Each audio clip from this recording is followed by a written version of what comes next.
Hello everyone, welcome to episode 5 of Tenarium Tryinmorning Talk Visual Novels. I am Tryinmorning. And I am the one and only Tenarium. And together we're going to be covering 5 different visual novels today. Rising Angels Reborn, Coming Out on Top, Sweet Nothings, My Teacher, and The Reject Demon Toko, Chapter 0, Prelude. Bit of a mouthful. So typically we start off with a bit of a news segment, but I don't think we really have that much to cover. Tenarium's just going to tell us about a few different games that have been released and an update about a Kickstarter, correct? Yeah, you say a few games that have been released. Of one game. We're still in the fallout of NaNoRenO, which means nothing has happened, right, in releases. The only people who've released something are the people who don't know about NaNoRenO. And there's like 1 or 2 of those people. They don't exist. So there's been like very, very few releases. But Black Closet by Hanako Games has finally been released. It's finally got out. I swear it's been sort of like on the edge as to whether or not to come out for so long. And it finally did today. Thank God. By the time this is up, let's say if it goes out on Monday or Tuesday, you can go to my channel, which is youtube.com/ChrisTenarium, self-promotion for the win, and find part 1 and part 2 on there. Because I'm covering it, I've already literally recorded the first episode. It looks like a lot of fun. It can't be much worse than Sword Daughter was anyhow. So, we're off to a decent start.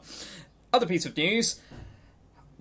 Lots of Kickstarters complete all over Kickstarter all the time.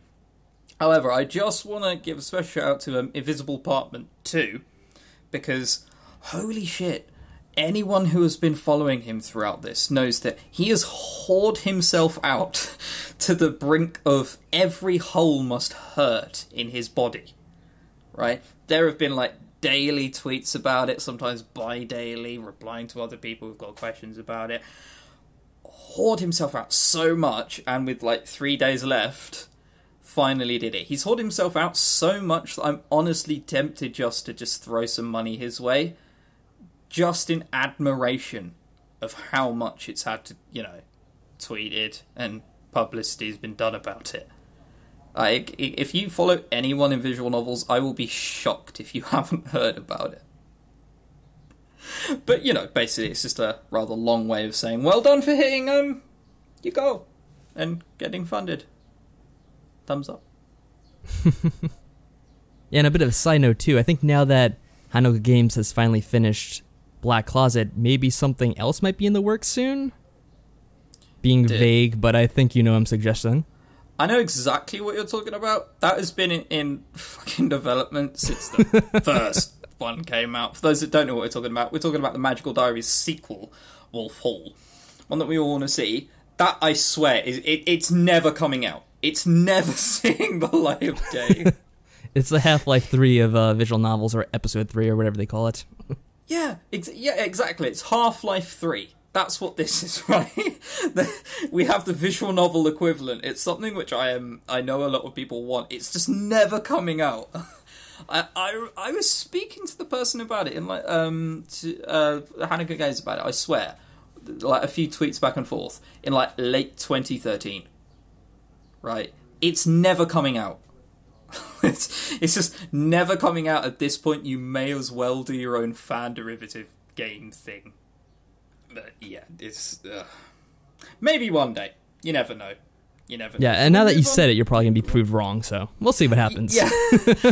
Now that I've said it, she's just gonna be like, "Oh, finally, I can spite him," and then like release it tomorrow. Exactly.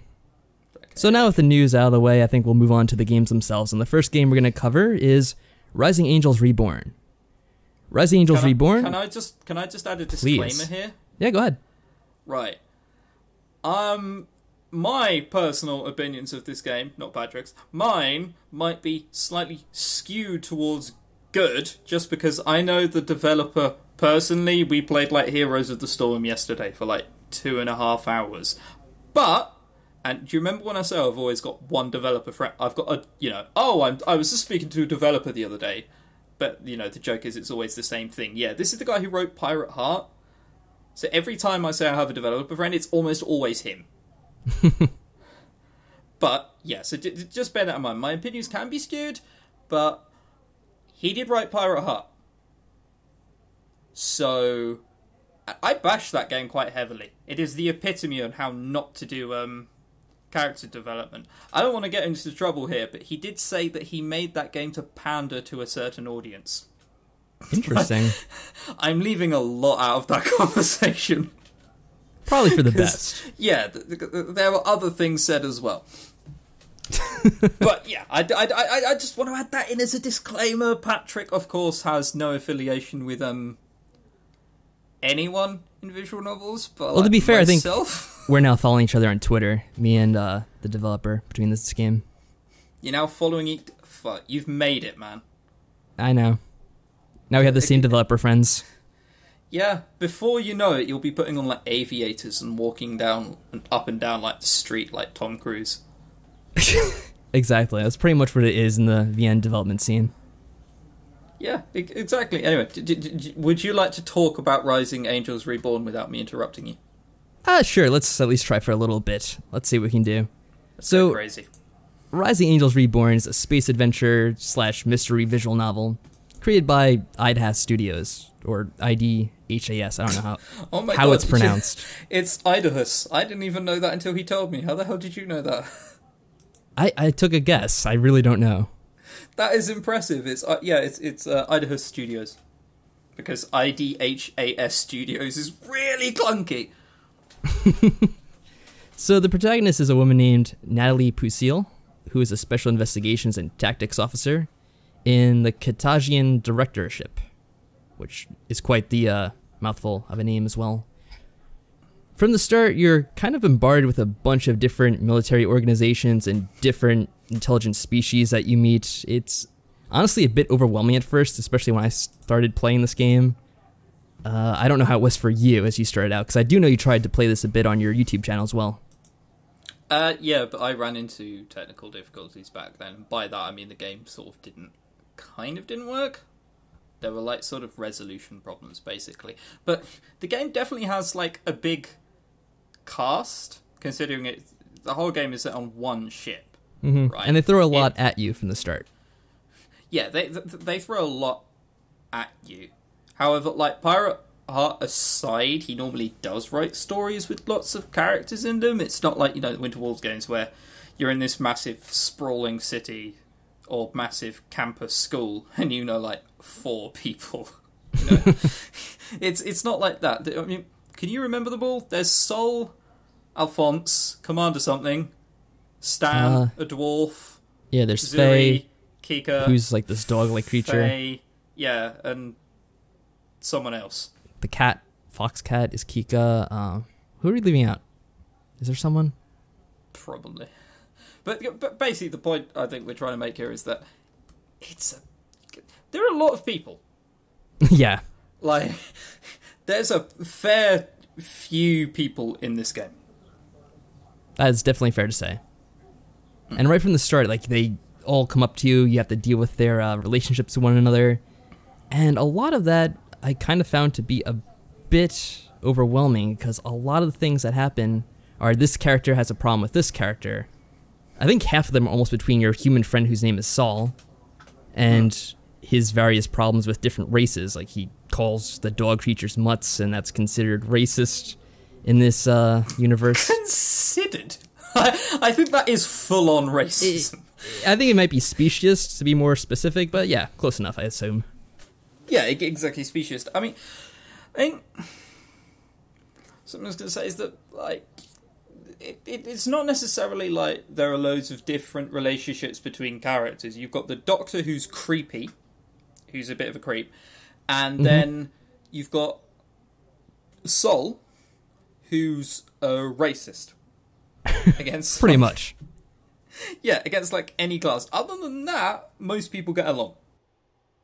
Except when they don't, which happens quite a few times. Often it's... I think you and Zuri have a couple of falling outs over the course of the game. Zuri and Saul. Well, Saul and pretty much everyone.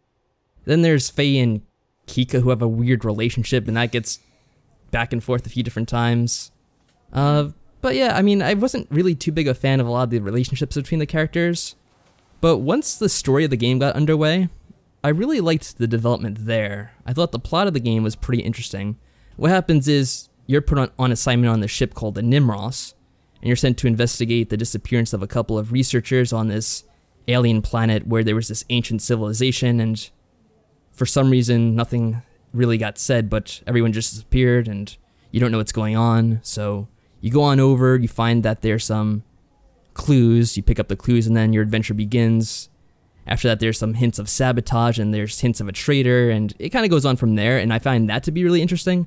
But the beginning of the game I felt was a bit slow, and then even once the story gets underway, there's a couple of different scenes where you kind of get into the circular arguments with characters. Like, in a course of 15 minutes, you'll be arguing with Zuri, then you'll make up, then you'll be arguing with her again, and it just kind of goes back and forth a few times, and it kind of wore on me a bit, to be quite honest.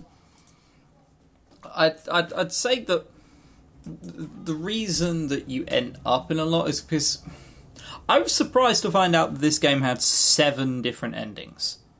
Yeah, me too. Right. Yeah, just because if you play the first hour and leave it, you'd be... I wouldn't blame you if you thought it was kinetic. You know, or just a visual novel with very meaningless choices. But it does have a lot of that kind of thing in it. But yeah, I do see what you mean. Like, I did kind of get frustrated just because you can't go down anyone's path. You know, because there's no romance per se. So regardless of what options you choose, you're always going to be stuck up with the same characters. And I most sympathised with Sol. And yes, I know he's racist, but it's written like you're supposed to sympathise with him, and so on. But you end up spending a lot of your time with Zuri anyway. And I don't know about you, Patrick. Do you feel that Zuri had some sort of like catchphrase? I mean, all the stuff she went on about being a warrior, I don't remember any particular catchphrase. That was it. That may as well have been a catchphrase, because she spends so much time saying, I want to be a warrior. Oh, okay, well, good for you. I want to be a true warrior. Good. Ambition. Persistence. I see what you mean. God, the thing is with me, I want to be a warrior. I was there when you said that a second ago. Still in the room. Hasn't changed.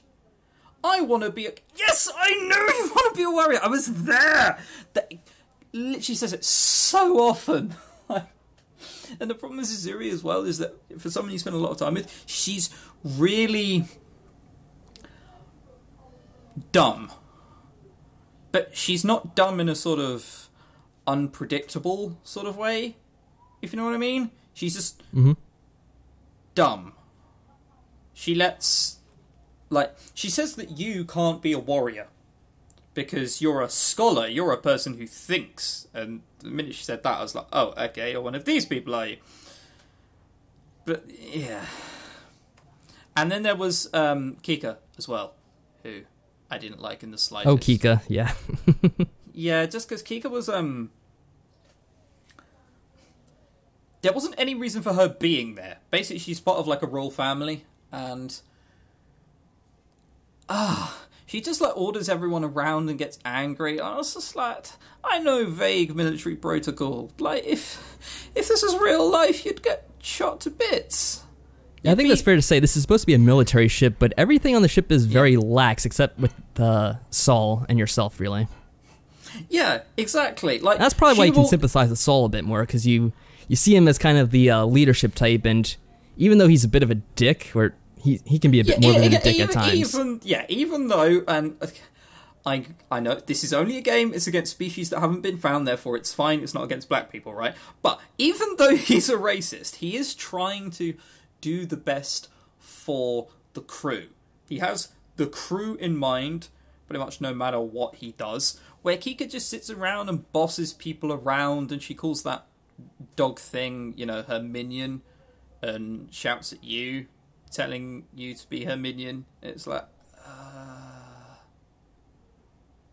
Oh god, I'm gonna hate you, aren't I? And I did. But yeah, anyway, sorry. Did you want to get on with the plot? I'm just describing characters. I mean, I didn't want to go on too much into the details of the plot, but yeah, as you explore the mystery of the disappearance of the people, you find an artifact. Or it's not really an artifact, it's a data pad that has a picture of some kind of artifact. And that's your first and primary clue. But during the course of the game, something happens where the data pad gets destroyed. Initially, the suspicion falls on Zuri, only because she has a history of being clumsy. And so she pretty much gets arrested for that, even though it's pretty much certain that she's not the one that did it. And she gets put under house arrest or room arrest, whatever you want to call it. And I mean, I can get into like the whole details of the plot, but I feel like I don't want to spoil everything that happens, all the development there. Yeah, I think if anyone who wants to go and play it, by all means download it. It's free. Okay, it's free and it's currently on Steam. Mm-hmm. So it's really easy to get. I don't think there's that many problems with spoiling it, just because it came out like, what, a year and a half ago, 2 years? So, I think we're alright in that regard. But, yeah, I did find myself skipping it slightly towards the end. Mm-hmm.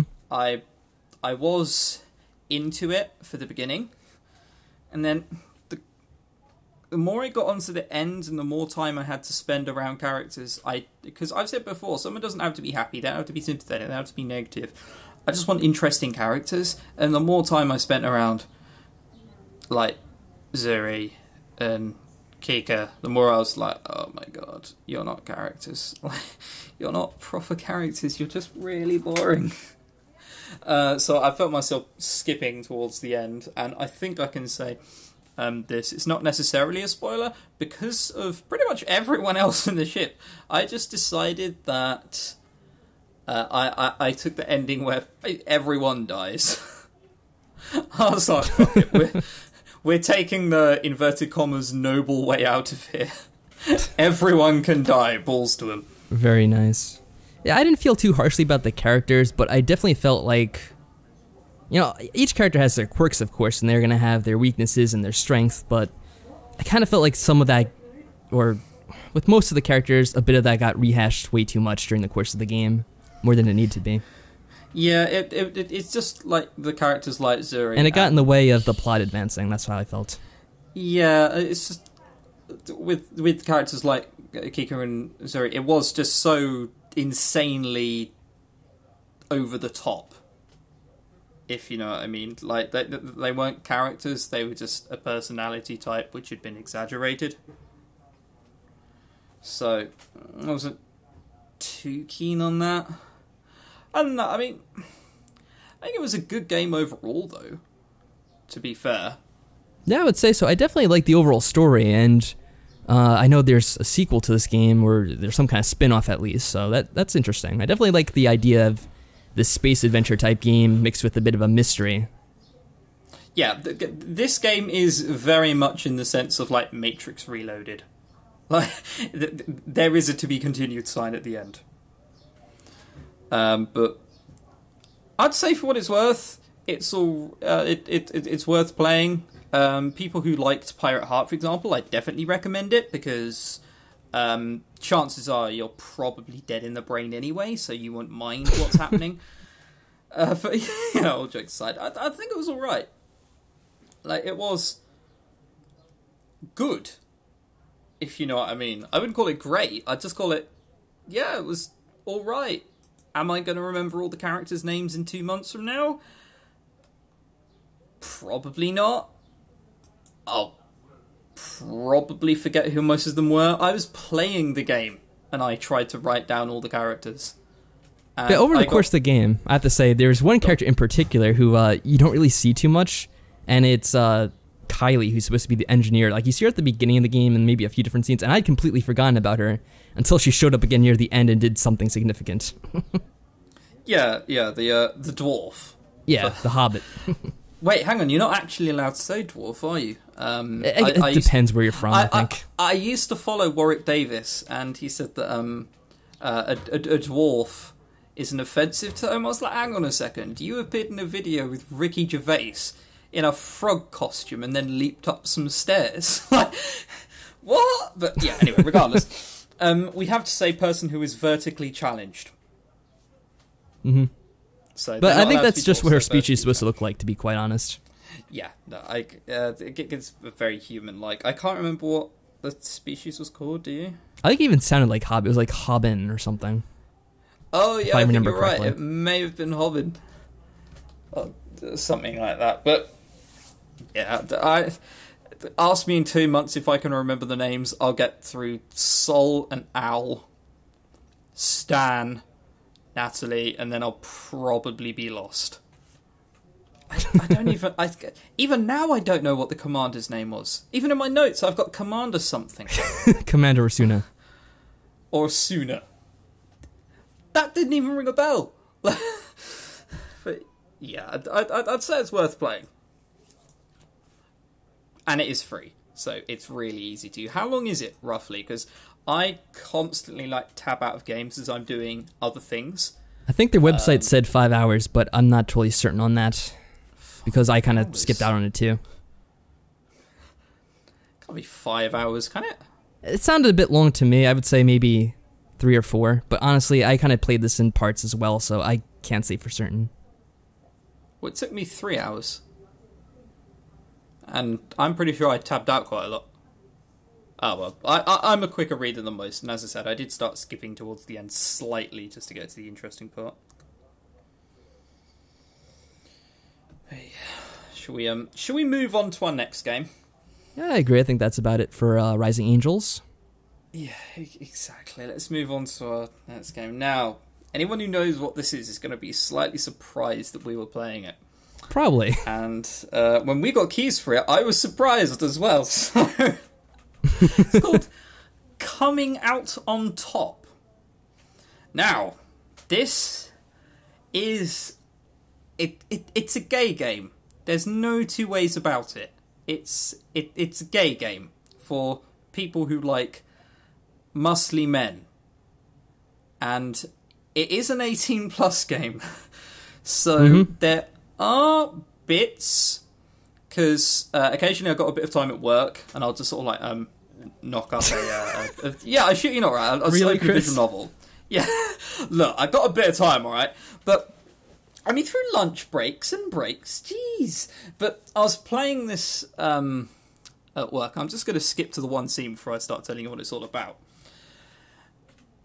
And so it's an 18-plus game. It's gay. It's very, very graphic.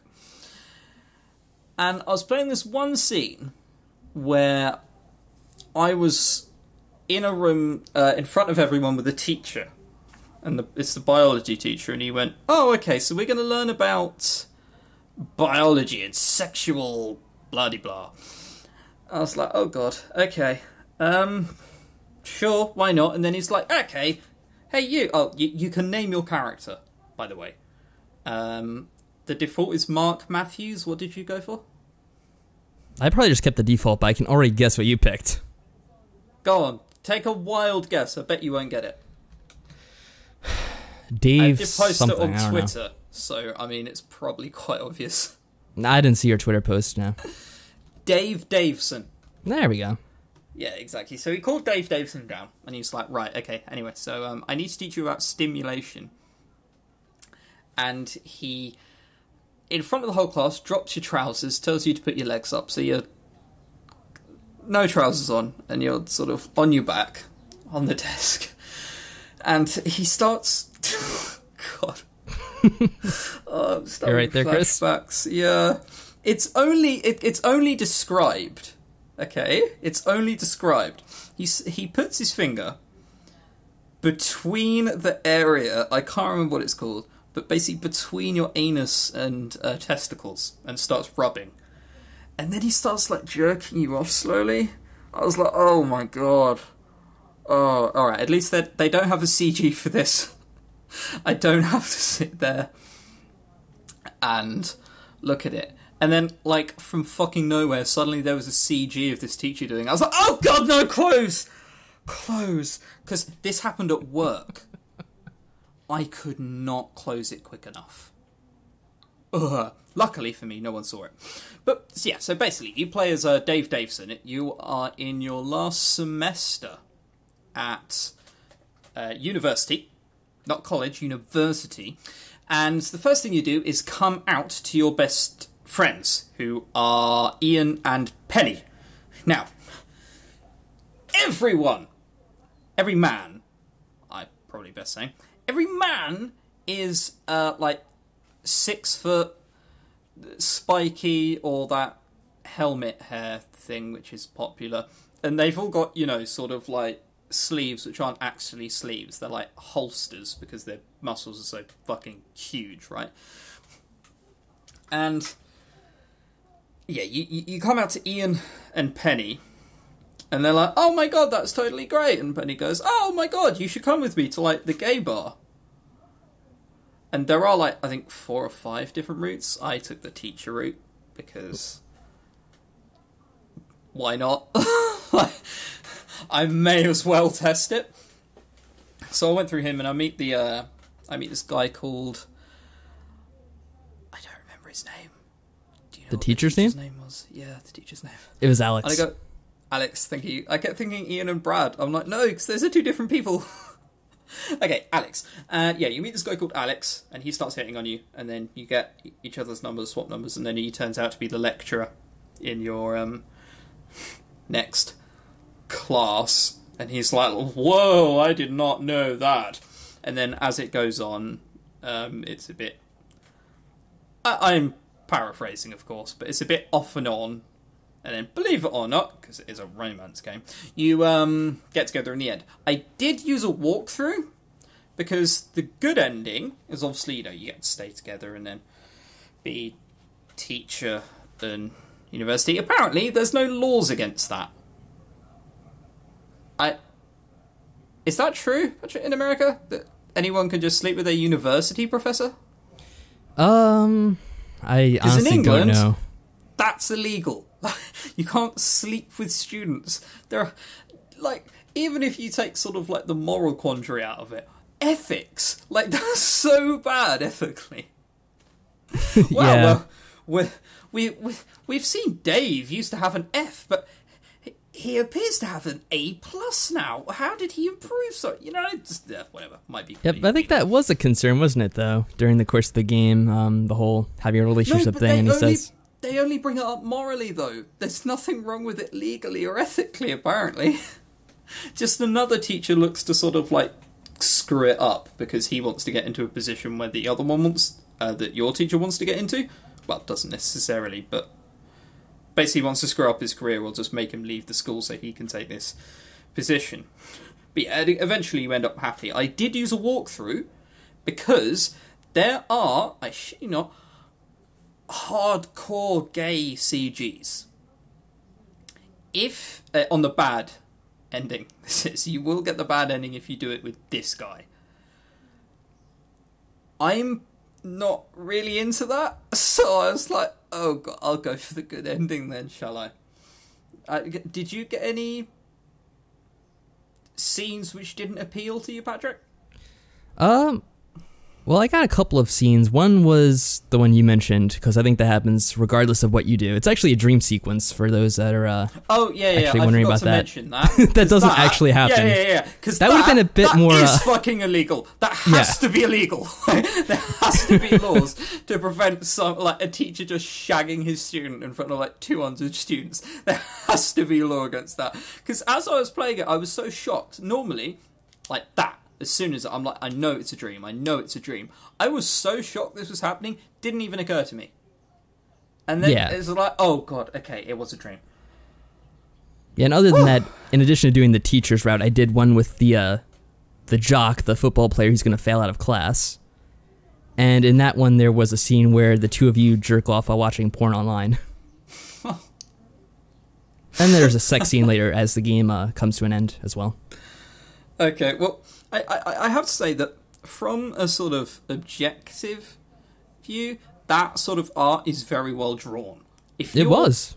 Yeah, if you're gay, or a woman who likes that stuff, and wants some material for that, this, I imagine, is perfect. Unfortunately, not to our tastes. In any way. There's no two ways.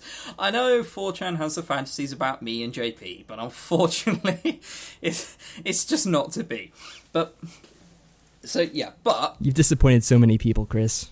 I've disappointed so many people, haven't I? The fandom is just crying. It'll be like when Zayn left One Direction. But the game itself, aside from the gay bits, it's quite amusing. I agree. Now, unfortunately, every character does suffer outgoing syndrome. I'm yet to find a proper name for that. You know, like Pirate Heart Syndrome is the idea of characters progressing or developing way too quickly. Right? So I haven't found a name for this yet. I might just call it Top Syndrome. But everyone is outgoing. Everyone is outgoing to the point where they just say stuff that you have... that has absolutely no relevance whatsoever, but they're just saying it anyway, even if they don't know you. Or they're just being pricks, or they're doing stuff that they know annoys you, but they need it done, right? Like, there's this one scene where Ian's ex-girlfriend comes to drop off his stuff. Did you get this? Yes, I did. Yeah, exactly. You know exactly what I'm about to say then. And she's called Emma. And she goes on for a bit about, oh yeah, well... Okay, well here's Ian's stuff, mostly sex toys. What? Don't remember asking. What? Like, excuse me? And then she goes on about, oh yeah, well, the things with most guys, you have to sort of like stick in a finger or two just so they can get used to liking it or so on. But with Ian, anything, vibrators, beads. I was like, who in their right mind would say something like this? It's been established that I haven't seen you for such a long time. What in the world are you doing telling me this? Please stop. And, it has many an outgoing moment. And especially, like, Penny has a cousin who you can meet. These are all first meetings, right? All first meetings. And Penny has a cousin you can meet, and he comes over, and he's, like, in the military. But he's very, like, matters to the point. It's just like, oh my god, you're being lazy? Oh, well, blah, blah, blah, blah, blah, blah, blah. Everyone is outgoing. There's not a single shy character in this. There's also a character you meet quite early on, because someone's making a lot of noise upstairs. And you go to confront him. Yeah, exactly. You go to confront him, and... God, if you're 14 or younger, just close your ears or mute the next 15 seconds. Please.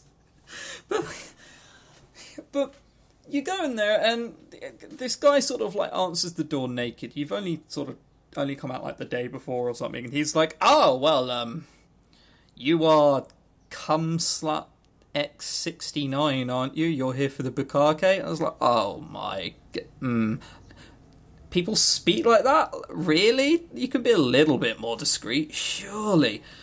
But, to be fair, the character design kind of looked a bit like Charlie Sheen, so he might do something like that. Yeah. Yeah, alright, Charlie Sheen might do something like that, but Charlie Sheen's also mental.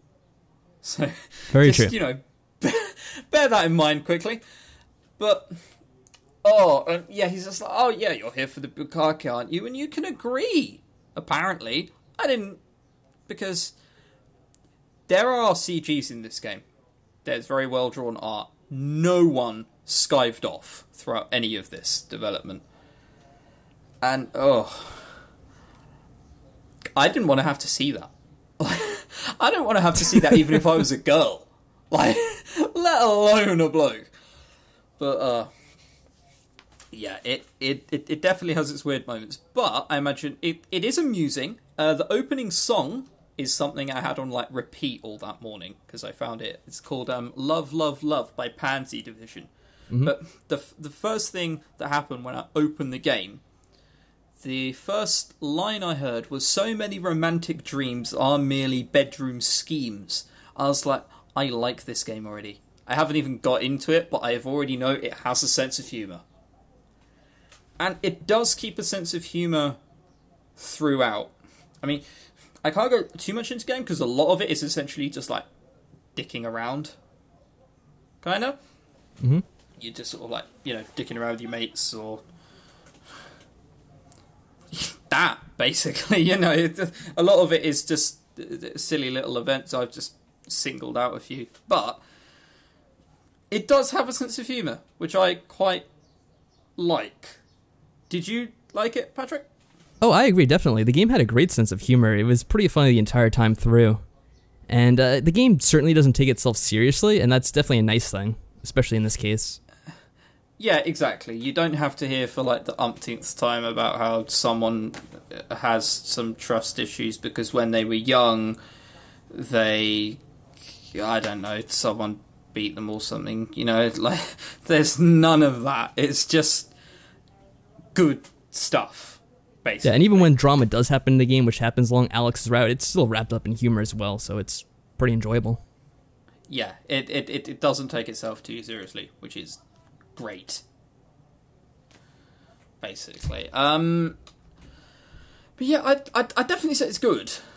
You could play it if you're no interested in the CGs, just purely because of the sort of like sense of humour and silliness it has going about it for itself. If you are gay, I'd buy it in a shot. I mean, how much is it? Like, it wasn't even that much. No, was it like $15 maybe? Yeah, $15. It might be a little bit less because it's on sale. It is done, though, through, I think, BMT Micro. So if you're listening to this and you're in Europe, it's like fucking $25 because it's like 22 euros. Like, they fuck you in BMT Micro. There's no two ways about it.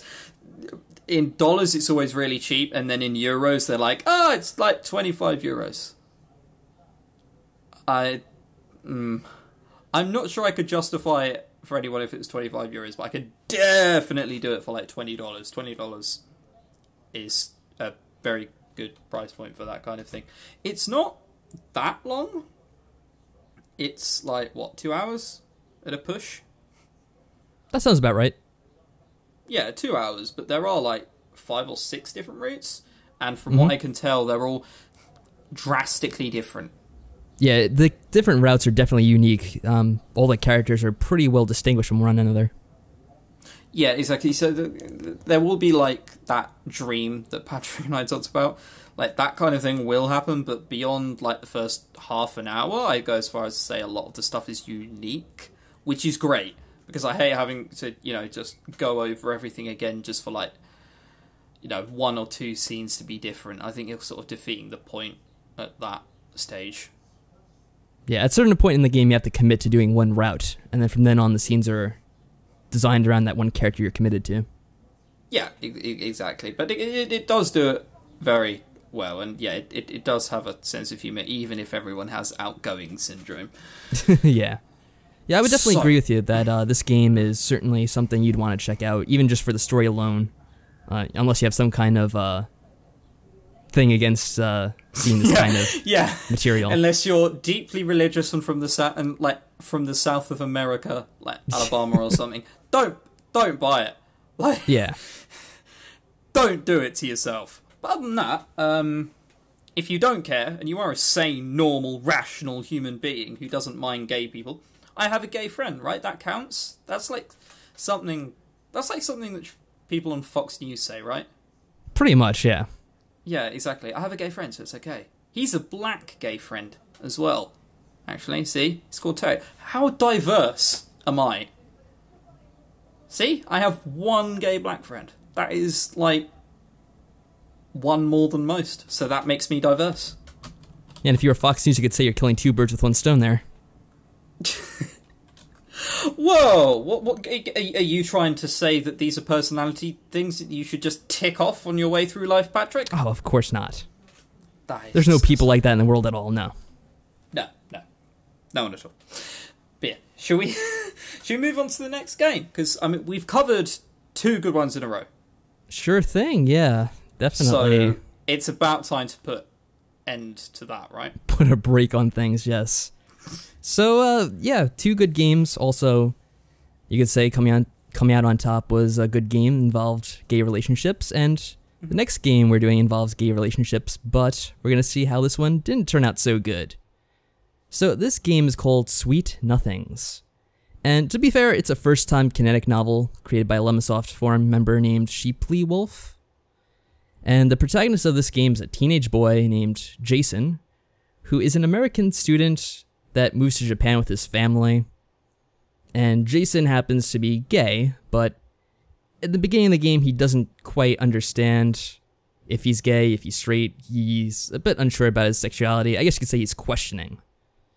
So he moves to Japan with his family, and his father enrolls him at an all-boys school for Americans as he struggles to adapt to his new life in Japan. He's a bit nervous about the cultural shift and that kind of thing, getting used to this new life that he has. So immediately upon entering the school, Jason meets a kid named Daisuke. And Daisuke happens to be a Japanese youth who is also attending the school. And it gets explained that Daisuke is part of a kind of a Japanese student exchange program with the school. It's a bit weird, because initially they say the school's just for American kids, but then some Japanese kids are going as well. And Daisuke takes you around the school, shows you to a classroom, and as soon as you enter the classroom, Jason sees this stunningly beautiful Japanese boy named Shin, and Jason immediately falls in love with him, just from the first glance. Yeah, it's that kind of game. That is how love works, though, to be fair. I mean, you have a very long-term girlfriend, Patrick. I think that's fair to say. You do videos with her on your channel. Mm-hmm. And from the minute you saw her, you just knew that you had to spend the rest of your life with her. I mean, you didn't actually want to know anything about her personally. No. Why get worried about those details? Sort of like background in case she was, I don't know, a fucking murderer or, something like that. She isn't. Not as far as I'm aware. I think Patrick would have mentioned something. But yeah, you didn't have to know stuff like that. It was just, well, I love you. Just purely based on that. If you don't fall in love with someone the second you see them, you're never going to have a connection with them. Just face it. Yeah, exactly. I think at that point, like, if it's not just immediate, like you immediately love them, you're defeating the point. Yeah, and so pretty much the rest of the game is about Jason's pursuit of Shin. Like, the rest of the stuff about Jason adjusting to Japanese culture and his family, it doesn't really play any part into this whatsoever. Like, I'm pretty sure you don't even see them after this point. I think you see his sister once, and then never again. So, yeah. There's like a subplot with Jason's friend Daisuke, who also happens to be gay, and he is pining for the captain of the soccer/football team. And let me guess, who's also gay but doesn't want to come out? No, Chris. He's bisexual. Oh, okay. That's fine then. But he does lean towards men, I think they say. Oh, I don't know much about being bisexual, right? But bisexual means two, right? Bi, it means two. It means two, right? How can you then just say, oh, well, the thing is I'm bisexual. But I do prefer this one a lot more than I like this one. These ones, I'll be honest, I don't really get that turned on by them. These ones, fucking love them. I don't know, I think it's like a thing, like some people are more open to having sex with anyone, but then they want to commit to one long-term relationship with someone of a certain gender or sex or whatever. So they're using a whole gender. That is disgusting. I guess you could put it that way. That is horrible. I can't believe I share a planet with these. I couldn't give a fuck. Just a quick disclaimer, I couldn't care less. You do what you want to do. Actually, I was about to say my experiences, but I'm just not going to say anything. You just keep talking. I don't know if there's really much more I want to say about this game. Eventually, towards the end, it concludes with you making sweet nothings for your respective crushes. By that I mean like you make a cake for them or cupcakes or something like that, and that's basically how it ends. Wait, what? You don't actually get to kiss them or date them? There's some minor like developments where you hang out with Shin during the course of the game, and I think at one point you do go out with him to a park, and I don't remember if there was kissing or not, but either way, there's not really a whole lot that happens. There's some minor development with his backstory, like his family, that they get into towards the end, but I'm not going to tell you absolutely everything in case you want to check this out. No, I want to know that now, because that sounds really interesting. What's the backstory with his family? The backstory to his family is that his family died. And he's living on his own. That's not very fun. Nah. Wait, what? How old is he? He's going to high school, so he can't be much older than 17, I'd say. 17, and our protagonist's idea of wooing someone was making cupcakes? Yeah, and your protagonist is 15. Right. It's a bit silly, for sure. It does sound like someone who likes anime wanted to write about Japan again. But the thing is, and it's funny, is that the whole thing with Japan kind of gets thrown out the window after the first 15 minutes of the game. Like, he goes on about, like, oh, I'm going to Japan, I have to get used to it. But then after that, the whole game is just about him and his crush. And doing things with his crush. And the whole Japan factor gets thrown out the window. So it's just really weird. It's in Japan because Japan is life, Japan is love. Or I guess the other way so. around. Like, I thought it was going to be a lot about stuff in Japan, like the most Japanese-worthy thing they do, like, after the intro is they go to a karaoke bar, and they perform there. Oh god, they take that really seriously in Oriental Asia. Karaoke. Karaoke in England, I'm not sure about Western America, like, you know, the Western America sort of side, but in England, karaoke is something you do once you've had far too much alcohol. Like, way, way too much alcohol, and you've absolutely no idea what you're doing with yourself, but you think you're a fucking rock star up there. Right? That's what karaoke is associated with. In Asia, it's taken so seriously. Like, I can't do it. Like, I do, Don't Stop Me Now every time I get wankered and end up at a karaoke bar. But I know I can't sing, but once you're incredibly drunk, you think you can sing, and you're sort of, like, rocking it from side to side and so on. Ugh. Did it feature singing? Did the karaoke bits of that feature singing? It featured singing, but I don't think it was any songs that are actually popular. They just, like, sang love songs to each other, basically. Like, oh, you are the one for me, I love you, that kind of thing. It sounds like sort of high school musical sort of romance. I guess that's what it basically is. Well, God, Patrick, have you not seen High School Musical 1? It is a classic. Somehow I missed out on that. I don't know how. Oh, God, I don't know. My ex-girlfriend made me watch them. You know, I got a present at the end, so it's fine. But I... Nice. 16, so it was legal, so it's fine. But how the start of High School Musical starts is you're the a white kid playing like basketball, and you're the best in your team. Which, I mean, from the moment you establish that, you know it's fiction, because I've played NBA 2K15 at great length. I have seen like one or two white people play. It's pretty fair. Yeah, exactly. There's like no one. I think there's a Russian guy and Blake Griffin. That's it. That's like only it. But yeah, and you're sort of bouncing the ball. But then karaoke comes up, and it's in a crowded bar, and this new exchange student starts singing, and then you start singing as well, and then you just happen to be at the same... You know, the more I think about this, the more it sounds like the plot for Grease. Do you reckon they nicked it? I don't know if it's exactly that, but maybe. It's just Grease. They coincidentally met up at the next, at school. And then it's about their sort of, like, troubles, and he becomes a jerk. And sorry, I know how this is supposed to be about visual novels. I've just ended up talking about High School Musical. But he becomes a jerk and hasn't learned his lesson. By the end he does, but whilst he's frustrated, he's sort of like, shooting hoops. that phrase, shooting hoops, I cannot say that naturally. It always sounds really weird coming out of my mouth. But he's shooting hoops and can't get them in. and then High School Musical 2 is he becomes a bit of a dick. He alienates himself from everyone. Oh, so now you've seen High School Musical 2 now, have you? Oh, yeah. She wanted me to watch High School Musical 3 as well. I drew the line at that regardless of the present. But yeah, High School Musical 2, he starts becoming a jerk, then gets angry and starts missing it, and then learns that the moral in life is your friends are really important, and then they go and win the game. It's like, hang on a minute, it's just the same as the first one. Like, it's actually the same as the first film.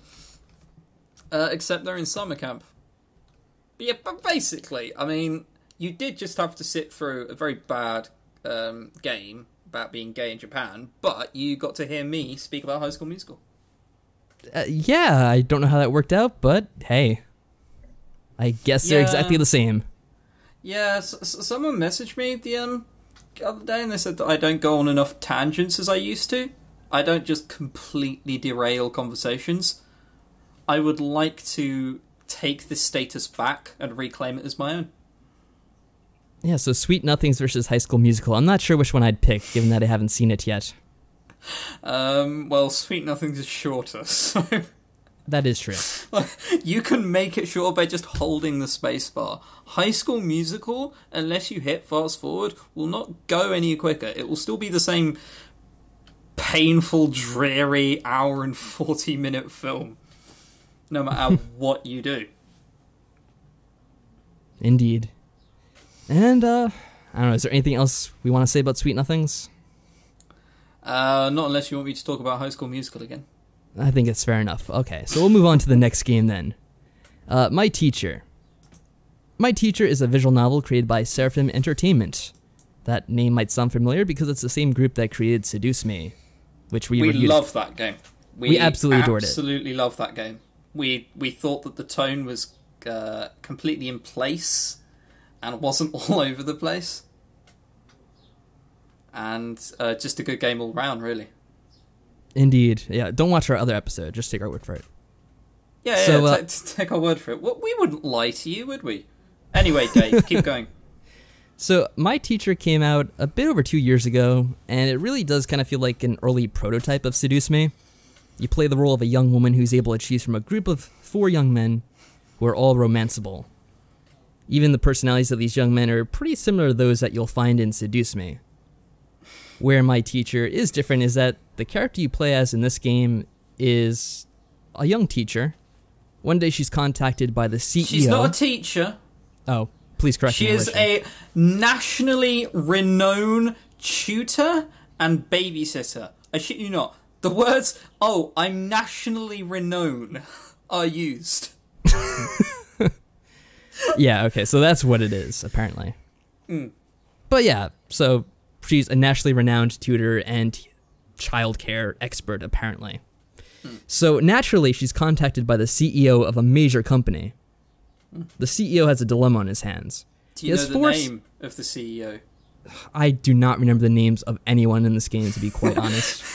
It's all Japanese, so for easiness, and so our listeners can understand the difference between the two, we'll call them Dave.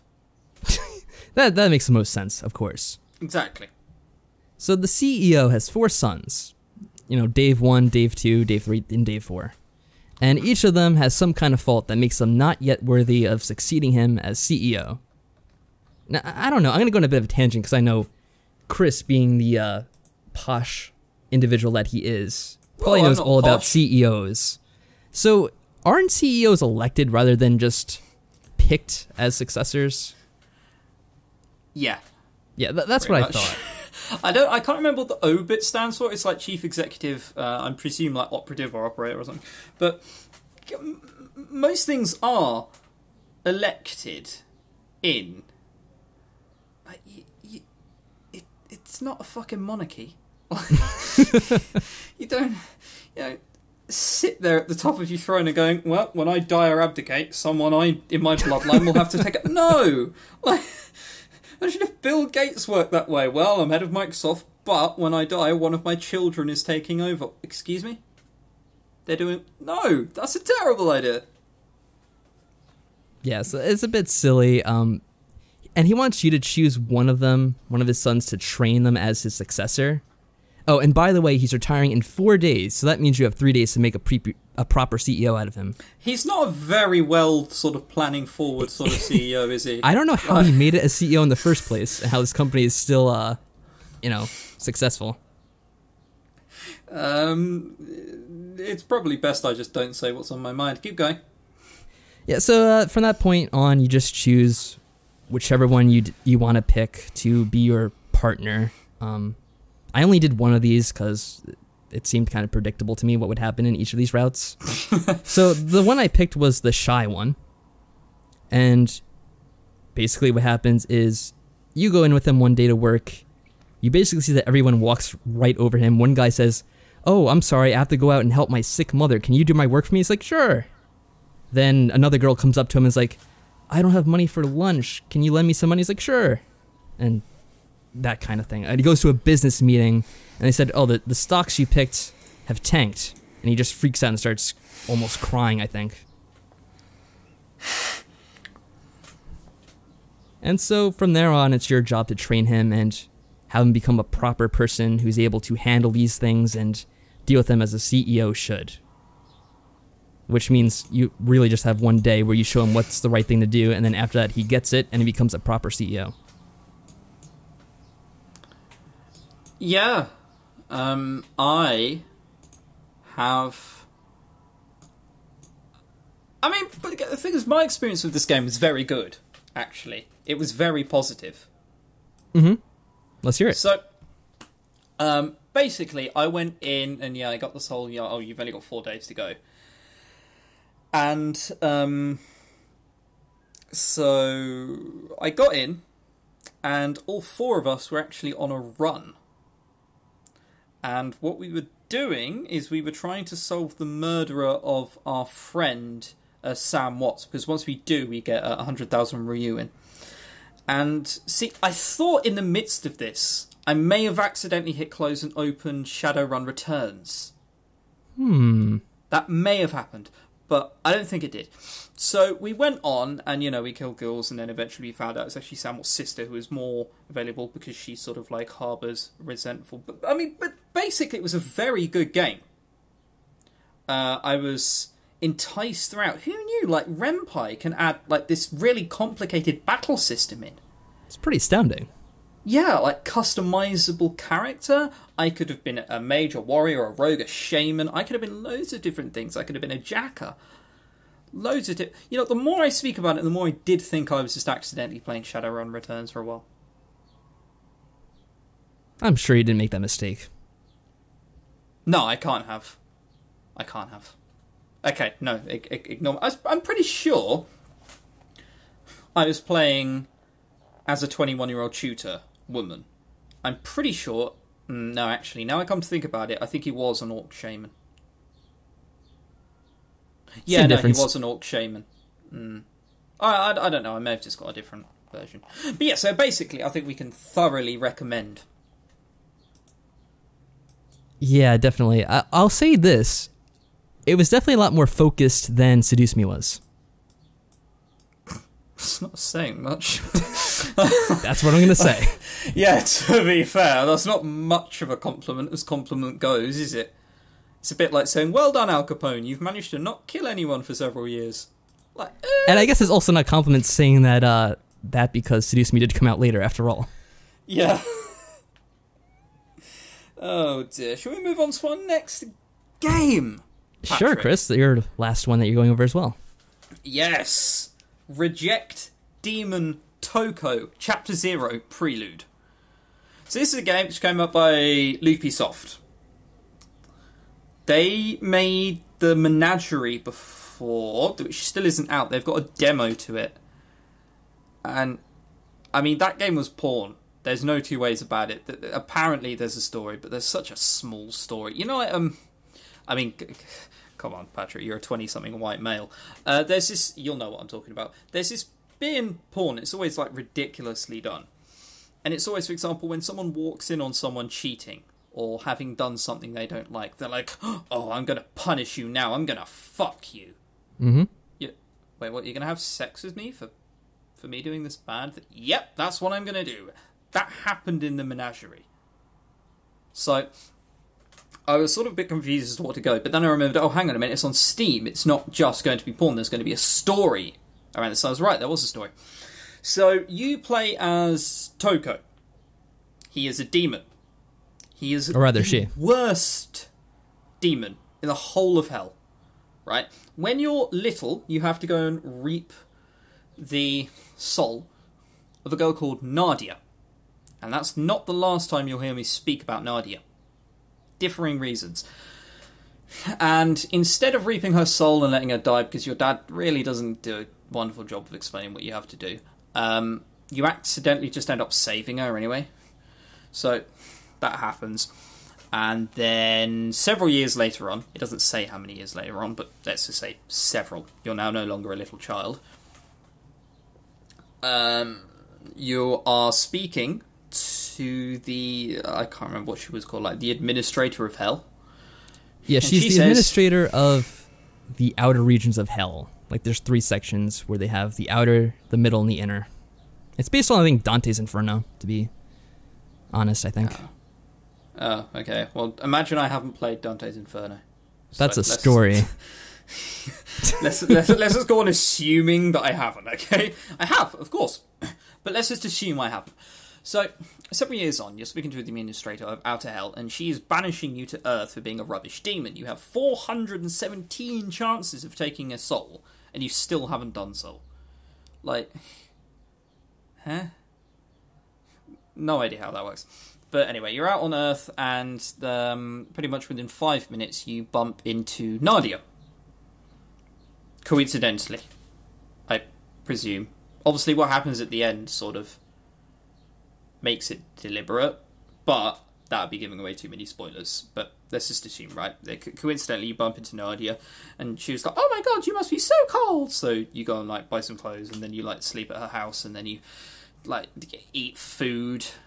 And she doesn't for a while realise you're a demon, despite another character addressing you as a demon, and you saying you're a demon in her apartment and saying stuff like, "I'm going to reap your soul as your pupils no longer exist. It's just a red eyeball, 2 red eyeballs staring at each other." And Nadia goes, "Oh, no, you're not."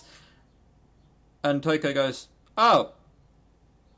Okay, I guess not then." And you go to sleep, and it's like, what? No character is that dumb.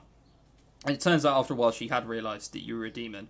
So that scene which happened in the bed where we threatened to reap her soul and she knew we were a demon makes no sense whatsoever! But other than that, but it sort of goes on for a while, and then it turns out it was an elaborate plan all along for you to unlock a certain weapon / soul, whatever you want to call it, out of you. Because they threatened Nadia, who you now love after 2 days. Bugger if I know how. And eventually you have this guitar, bass guitar, called Epiphany. And then you fight battles, and then there's something later on. I don't want to spoil it too much. There's something later on with like an angel, and you have to go like battling her and so on. But I couldn't get over just how dumb Nadia was. Right? Now, you have to remember, every time I complain about a character, I'm not complaining and saying, "Oh, well, they were written that way, and they deliberately not." I'm genuinely asking, why were they written that way? No one is that fucking dumb. No one is that obnoxious to everyone. The other character that I mentioned earlier, Ginch, whatever he was called, right? You two are obviously very irate at each other. Very, very irate at each other. Very angry at each other. But you go to a concert and Nadia's like, "Oh, do you think we should like ask your friend along?" And Nadia's like, it's like, "What? No, we just got into a fight with them. You were fucking there. What's wrong with you?" And then after the fight, Nadia's like, "Oh, you're making an embarrassment out of all of..." What the fuck? We've just had a fight. I was tripping over stuff which wasn't there. You're still not scared. Ugh. This whole episode, I was just getting angry about how dumb Nadia is. Because I've said before, I like interesting characters. I like characters who aren't just this one walking cliche. They can only do one thing. They can only act in one specific, dumb, one-dimensional way. Right? And sure, people in real life, you know, you've got the not so clever people, and you've got the clever people, and then you've got the people in between. And, you know, all different kinds of personalities, right? But Nadia is just so dumb. She's so one-dimensional. She seems dumb to the point where I would be amazed if she didn't have a fear receptor in her brain, right? Because, as I said, you're in bed, your eyes turn bright red, and you go, "I'm going to reap your soul. I'm going to kill you. She knows you're a demon, and she just goes, "Hey, no, you're not." The fuck? My eyes are red. I am. Like, I'm a demon. You know I'm a demon. Yeah, this whole episode was me just getting angry at how dumb Nadia was. I couldn't get over it. There's a band thing later on in the episode. Again, can't mention too much about it without spoilers. That stuff's all right. How they get there is just the most so convoluted. Like, the only reason that you were banished to Earth was in order to put you in such a perilous decision where Epiphany, your bass guitar, would come out of you to begin with. It's like, oh, surely there had to be other ways to do that. Because you let Toko fail 417 times reaping souls, and then you were like, okay, well, let's put her in a life and death situation and see what that changes. What? There was no in between. There was no, okay, we've tried plan A, plan B is life or death. Like, if you were on that planning committee, wouldn't you go, why don't we make that plan D, try and think of a few things in between? And yeah, and at the end you, like, love Nadia and all this kind of stuff. I didn't get it. There is no sort of development between Nadia and Toko, really. And, oh my god, fuck me, she's dumb. I honestly wanted to punch myself. I couldn't get over it. Patrick, what did you think about the game? To be honest, I actually didn't really mind this one too much. The beginning, I kind of agree with you on some notes of that about that. It really was kind of strange the way Nadia behaved at times, especially because, as they do reveal to you later, she does know that Toko is the demon she met as a child. So some of the things she does and says is pretty questionable. She justifies it going, "Oh, you don't think I'm that much of an airhead, do you?" I'm pretty sure that's the quote when the whole thing about you being a demon is brought up. It's like, so why did you behave in the way you do? There is absolutely no reason or no logical reason as to why you behave in that sort of way. You could say she's playing dumb, but I wouldn't really see to what purpose that was all for. Yeah, I know, but that point in the bed where your eyes go red and you go, "I'm going to reap your soul," what? And she just goes, "Oh, well, it's fine," and then hopes for the best. Yeah, pretty strange. I would say, pretty much agreeing with you, did that the second half of this chapter was much stronger than the first was when it gets to the stuff with, Toko and when it gets to the band and because, the developments there with the characters you meet. Yeah, you get into a band and you have to start. You get into a band and you have to start defeating like the inner circle, but we haven't got to that part yet. I presume that's going to happen in the next episode. But it's like do you agree if you'd said like the introduction was far too long, because they introduced characters and then it just went on and on and on. There wasn't any character development to speak of, other than that Ginsu really likes food and that Toko doesn't like spicy stuff.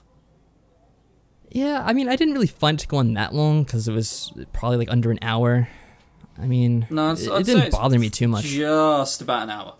But I mean, it just dragged on too long. The thing is, for me, if someone's going to feature prominently in a game, and they're just really... I don't want to say badly written, because they may have intended for Nadia to be as stupid as she is. I'm going to say that was just a bad idea. Yeah, sure, you might have intended it, you might have wanted to do that. It was just a bad idea, and it completely put me off. Like, yes, as you said, the second half does get better. But... Nadia was so annoying. Just everything she said, you just prayed that there was going to be a scene without her in it. Do you want us to discuss some, I don't know, they might be considered minor spoilers, but stuff that I noticed during the game, and it happens pretty soon in the beginning, which I thought was of interest, and I don't know if a whole bunch of people might have noticed as they were playing it, because it's something that was a bit subtle. Go on. So, I guess we'll put in, it's a minor spoiler warning. You might want to jump ahead. If you want, there'll be an annotation, just in case you do. But in the beginning of the game, we have that scene where Toko's with her father, and he's talking to her about reaping the souls and helping them move on into the afterlife. And then Toko goes to save Nadia from getting hit by a car. The two of them talk for a bit, and at that point, Nadia gives Toko a scrap of paper with the word soul written on it, right? Mm-hmm. And it's at that moment, if you pay close attention to what's going on, you notice that is where they reveal what Nadia's name is in the UI of the game. Yeah, I did notice that, and as towards the end of the scene, you randomly go, how did I know her name was Nadia? Yeah, then she knows your name is Toko, and then Toko knows she's Nadia, even though you never said it before. Mm. So what I'm guessing from that is, at that point, their souls were bonded. And that is responsible for why they connect later in life. And I don't know if that's supposed to be the explanation behind why they are able to get along so well so early on, but that's what I'm guessing. Maybe, but then you'd have to assume that didn't happen with the next 416. Yeah, the it's next kind of 416 souls that she failed to reap, you'd have to presume that didn't happen. Yeah, it's kind of unclear Like, what exactly happened. that refers to. If it means that she tried to collect Nadia's soul 417 times, or if it was other people. I don't know if they actually explicitly mentioned that. No. I think she says she has 417 different trips. So, yeah, no. It was, I see what you mean, but I think they only said that the bond developed whilst she was with her. I think. Like the second time round. Oh, yeah, I don't think one thing, sorry, purely stylistic, right? But if you want to make someone seem intimidating or mysterious or anything, these things, don't use chibi art.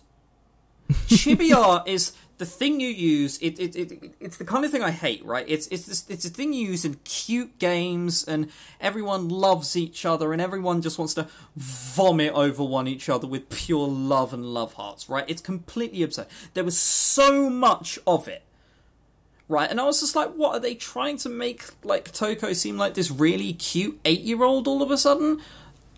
It purely stylistic. Okay, I cannot stress that anymore. Because, obviously, people who know me know that I really value characters, I really value the story, and I also kind of like, different types of art, so purely subjective. But chibi is one of those arts I completely despise, and I don't know why it exists. Yeah, I think we're all aware of your feelings on that. Yeah, because it's cheaper than actually doing a proper character and background, I know that much. But just... fucking chibi art. Like, it was... really don't like chibi art, basically. Toko's not particularly clever, either. But at least her character is more sort of fleshed out. She's more than one-dimensional. Mm-hmm. Yeah, definitely. Which is, why I can sort of, like, distinguish between Nadia and Toko. It's just like one-dimensional characters. I normally just think they're so boring. They're so dull. Like, nothing's happening. You know what they're going to say. It's always going to be really stupid. There are probably at least 50 quotes I could grab. Just sort of like showing how dumb it is. It's... grumble, grumble, grumble. Basically about Nadia. Grumble, grumble, grumble. It's like my notes are pretty much just like half actually sort of like proper. It's like, oh, this is alright. Oh, this is okay. Oh, this is okay. And then it's just like, oh, God, Nadia's back. That is basically my notes.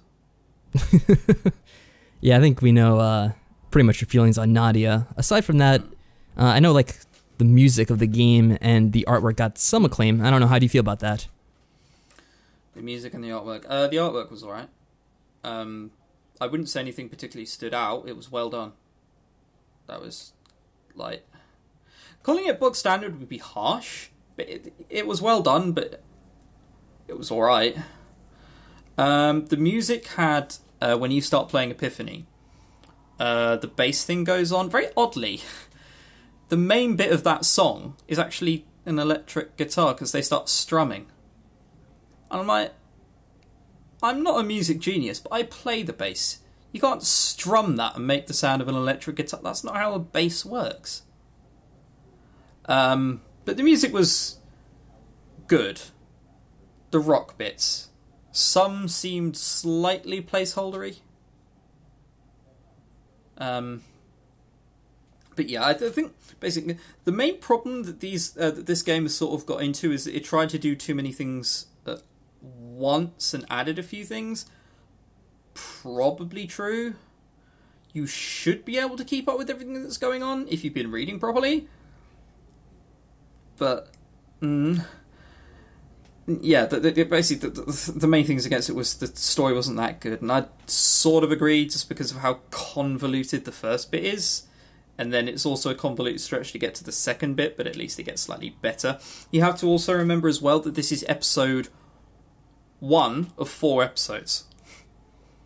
So there'll be one chapter 0, and then 1, 2, and 3 from now on. However, chapter 1 is not going to be out for a while from now, because I saw Tenarium on Twitter say that they need to finish 2 games first before working on episode 1. So it might be a long wait until episode 1. I sort of naturally don't like episodic gameplay, just because 1, you never know if it'll be finished.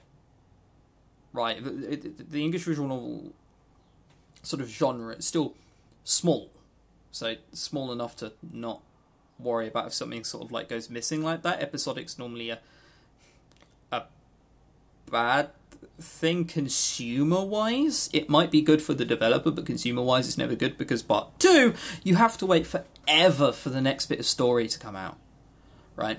When I originally played The Walking Dead, I bought it and there were 3 episodes coming out, and then I got to episode 3, and then episode 4 came out. I was like, I don't even remember what was happening. It was like, 2 months ago, and they give you a 30-second recap, push you in, and go, right, there you go. So that could also be an issue. It's just episodic gameplay I never quite liked. Oh, also, it's a kinetic novel. Reject Demon Toko, forgot to say about that. It's kinetic, so there are no choices to be had. You can't choose anything. It is purely the story. You say you liked it. What bits did you like? The bits that I liked came towards the end of the game, and I also liked the lore they have established in this game, with the whole hell, the different things with the angels, and they have the witches, and there's a lot of stuff going on there, which I'll agree. Unfortunately, it doesn't get shown off a lot in this game, only towards the end. But I kind of like the idea of that. Yeah, there are obviously also a few things which aren't explained, which are to be explained in the next episode, but again, that's a sort of burden of episode. The thing is, I'm speaking about, how good this chapter was. I don't care if something will be explained in a future chapter. I'm just talking about how enjoyable this one was. I don't like giving scores, and I'm just trying to think in my head, sort of like swallow around, go, what score would I give it? And even then I can't think. Yeah, like I said, the music's alright, the art is, good. But the thing is, I value story over anything else, and that's all I can say, really. You liked it more than I did. I think we could surmise that anyway. Yeah. Exactly. So Patrick says it's good.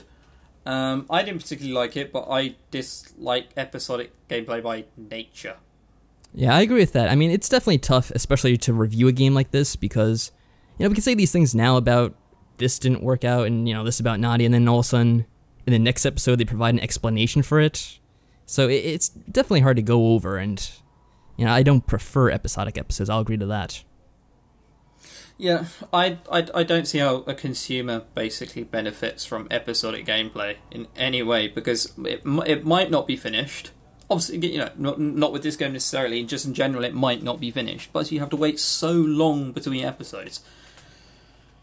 I'm just not a fan of episodic gameplay. I prefer to sit down and be like, right, awesome, I have the whole game. It's why I don't review demos. I've seen many people do demos of visual novels. I'm like, but you're completely defeating the point, because it's not a complete story.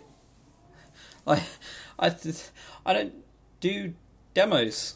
grumble. But yeah, I think we can summarise it like that. That for me it was and you liked it a bit more.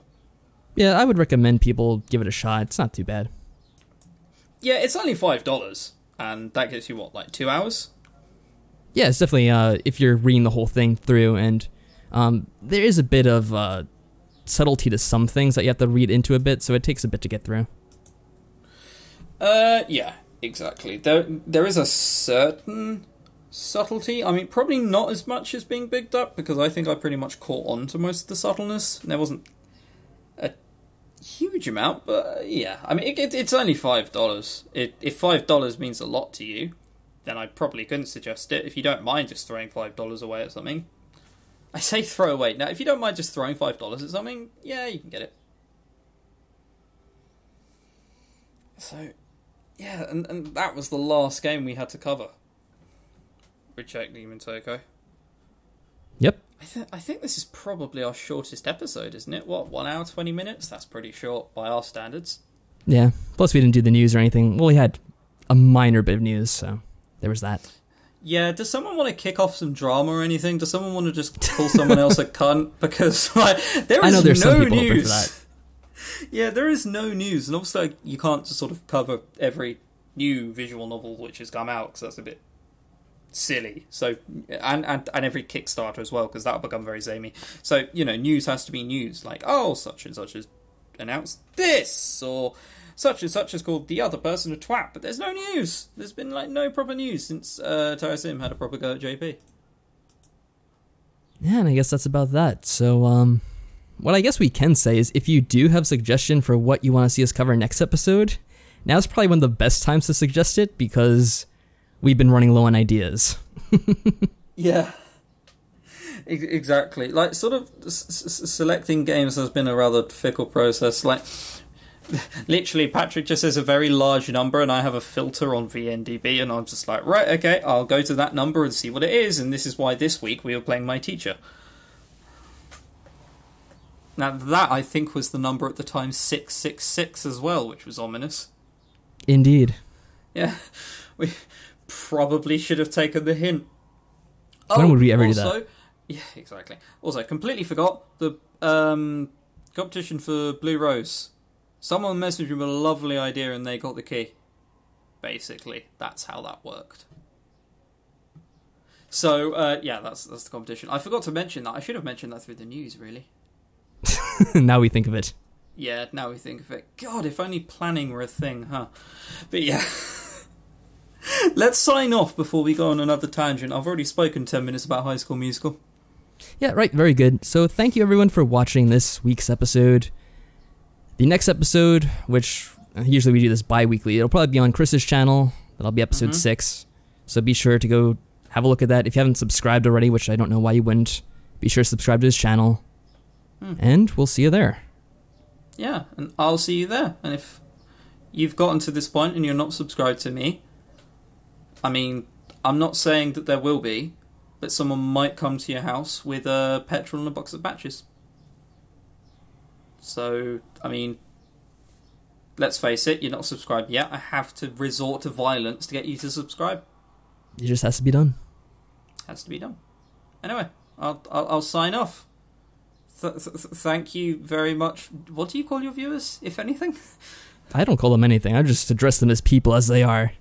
Oh, God, you're one of those people. Oh, okay, well, people, goodbye. Farewell, everyone.